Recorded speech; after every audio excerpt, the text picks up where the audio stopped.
নিজের টাকায় প্রায় 2,88,000 তাল গাছের চারা রোপণ করেছেন যশোরের অভয়নগর উপজেলার বাসিন্দা চিত্তরঞ্জন দাস। আমার জীবনে কোনো চাওয়া পাওয়া নেই, 2 চালাখান বাড়ি করারও ইচ্ছে নেই। যে প্রকৃতিরই জীবের মানব জন্ম একবার নিয়ে যদি প্রকৃতির জীবেরও যদি কোনো উপকার আসতে পারে। সবার কাছে তিনি পরিচিত বৃক্ষপ্রেমী হিসাবে। গত 15 বছর ধরে আশেপাশের 50টি গ্রামের বিভিন্ন রাস্তায় এই গাছের চারা রোপণ করেন তিনি। এখন তাল গাছ রোপণ করতে করতে এত রোপণ করেছে যে প্রতিটা মানুষের মুখে মুখে হয়ে গেছে যে চিত্তরঞ্জন কাকা তাল গাছ রোপণ করে। চিত্তরঞ্জন দাস পেশায় একজন কাঠ ব্যবসায়ী। কাঠ বিক্রি করে যা সামান্য আয় করেন তা দিয়েই কোনো মতে পরিবার নিয়ে দিন পার করেন তিনি। সংসারের খরচের পর বাকি টাকা তিনি খরচ করেন এই বৃক্ষরোপণের কাজে। বাড়ি থেকে বেরোলেই গ্রামের প্রত্যেকটি পথে ঘাটে দেখা মেলে চিত্তরঞ্জনের হাতে লাগানো তাল গাছের। তার লাগানো তাল গাছের সুফল ভোগ করছেন এলাকাবাসী। উনি যেটুকানি সাধ্য দিয়ে নিজের পকেটের টাকা দিয়েও কিন্তু এগুলো করে, ওজন নেয়, ভ্যান ভাড়া করে।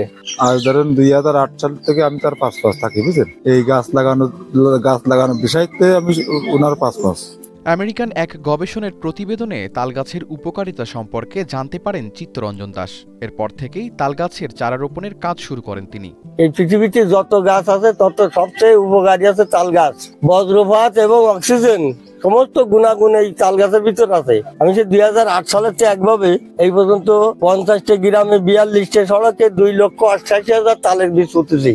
প্রতি বছর জুলাই থেকে অক্টোবর মাস পর্যন্ত রাস্তার ধার দিয়ে তালগাছের আটি রোপণ করেন এই বৃক্ষপ্রেমী। গরিব মানুষ তো অত অর্থ নেই, ওই কিছু 20-20 হাজার করে প্রত্যেক বছর একটা দুটো করে রাস্তায় লাগাতে আজকে 42টি সড়কে পৌঁছেছে এই 16 বছরে। আর বছরের বাকি সময়টা ব্যস্ত থাকেন পরিচর্যার কাজে। এভাবে কখনো ভ্যানে করে আবার কখনো সাইকেল চালিয়ে বিভিন্ন গ্রামে ঘুরে ঘুরে একই সাথে গাছের পরিচর্যা ও তালের বীজ সংগ্রহ করেন চিত্তরঞ্জন দাস।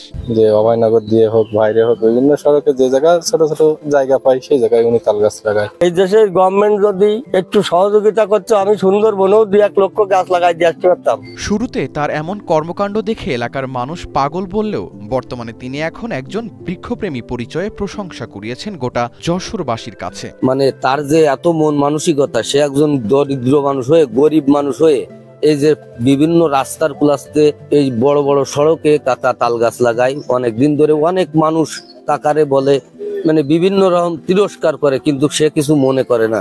সরকারের সার্বিক সহযোগিতা পেলে তার এই কাজকে আরো বহুদূর এগিয়ে নিয়ে যেতে চান চিত্তরঞ্জন। বহু তাল গাছ লাগাইছে, এই লাগাইছে, ও পাশে রাস্তার কুলাস্তে আছে, অন্য জায়গায় আরো আছে। আমি মনে করি এলাকার যারা গণ্যমান্য ব্যক্তি আছে, চেয়ারম্যান, মেম্বার, কমিশনার, এদের দেখা প্রয়োজন। মানে আমাদের এই সমাজে কিন্তু উঁচু হয়ে দাঁড়ায় থাকবে যে না, চিত্ত দাদার ছোঁয়া কিন্তু আমাদের প্রত্যেকটা সড়কের ভিতরেই আছে।